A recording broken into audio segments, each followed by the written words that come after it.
Sacrifice করছেন? তা করুন, বেশ করছেন। সংসারে সবার কাছে ভালো শুনতে গেলে একটু আধটু স্যাক্রিফাইস করতে হয় বই কি।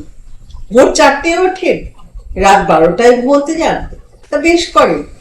আপনারই তো সংসার। ডাক্তারের কথা মতো 6 ঘন্টা ঘুমাতেই হবে এমন তো নয়। ব্রেকফাস্ট খেতে খেতে বেলা গড়িয়ে দুপুর হয়ে যায়, তা যা। আপনার তো দীর্ঘদিনের অভ্যেস, খিদে মরে গেছে তাই না? সে ঠিক আছে, আপনারই তো সংসার, সবাই কত আপন আপনার, তাদের জন্যই তো করছেন। অথবা নিজের ছেঁড়া জুতো আর পুরনো জামা পরে অফিস যান, টিফিনের টাকা বাঁচিয়ে রাখেন ছেলে মেয়ের জন্য, তা বেশ করেন।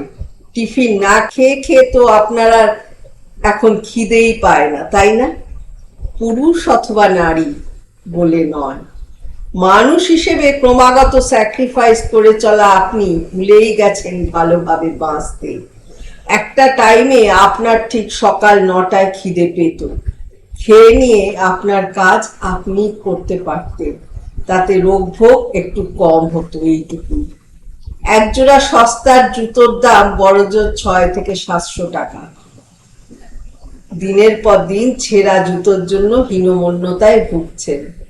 এই সামান্য কটা টাকায় আপনার সংসারের হাল ফিরবে না, কিন্তু অফিসে ঢোকার সময় আপনার হীনমন্যতাটুকু কাটবে। আচ্ছা, আপনি যে স্যাক্রিফাইস করছেন সেটা আপনার সংসারের সবাই জানে, মানে তারা বোঝে আপনাকে? আচ্ছা, আপনার প্রয়োজনে তারা নিজের একটাও শখ কি বিসর্জন দেবে, নাকি ভেবেই নিয়েছে ও এরকমই, ওর ভোর রাতে পাশ বালিশ জড়িয়ে আর 1 ঘন্টা ঘুমাতে ইচ্ছা করে না, নাকি ভাবে এর নতুন জামা জুতো লাগে না অফিস যেতে, নাকি এটা ভাবে এই কাজগুলোর দায়িত্ব শুধু আপনার, বাকিরা কেন দায়িত্ব নেবে? নিজাম ডাকাতের মুসলিম জাতি, যাকে নিজাম আউলিয়া বলে ডাকা হয়, পাপের ভাগী নাকি তার পরিবার কেউ নিতে চায়নি, যেমন রত্নাকরের। অথচ সে চুরি করত পরিবারের সকলের অন্নের জোগানের জন্য।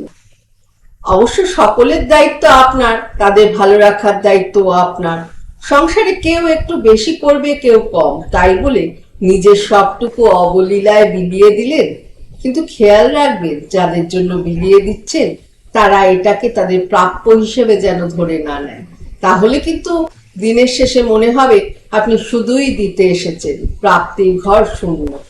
তাই আগে নিজেকে ভালোবাসুন, টাইমলি খাবার খান, সময় মতো ঘুমান। আপনারাই তো সংসার, জেলখানা তো নয়। ধীরে সুস্থে সারবেন হাতের কাজ।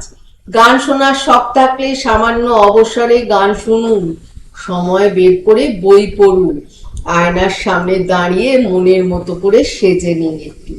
নিজের হাজার অভাবের মধ্যে আর 5 জনের জন্য যেমন কিনছেন তেমনই নিজের পোশাকও কিনুন। সবার সঙ্গে সঙ্গে আপনারও বয়স বাড়ছে, কমছে জীবনের রঙিন দিনের সংখ্যাগুলো। তাই একতরফা স্যাক্রিফাইস করবেন না, টেকেন ফর গ্র্যান্টেড হবেন না। নিজেকে মূল্য দিন, অন্যরাও আপনাকে মূল্য দেবে। তারাও ভাববে এই মানুষটারও বেসিক প্রয়োজন আছে, সবটুকু আমাদের বিলিয়ে দেবে না। ভালো থাকবেন, ভালোবাসায় থাকবেন।